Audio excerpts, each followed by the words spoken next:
Katulad na nga lang ng passport na ginawa niya akong 10 years validity.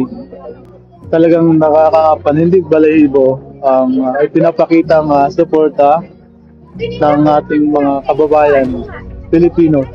Hindi lang ho dyan sa Pilipinas, maging sa labas man ng bansa, buong mundo na may mga Pilipino talagang nagkakaisa dahil napakalaki po ng nagawa ng ating former president na si Rodrigo Roa Duterte para sa mga OFWs.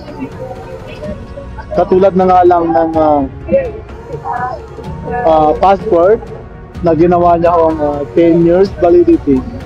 So napakalaki yung tulong para sa mga Pilipino na nangingibang bansa.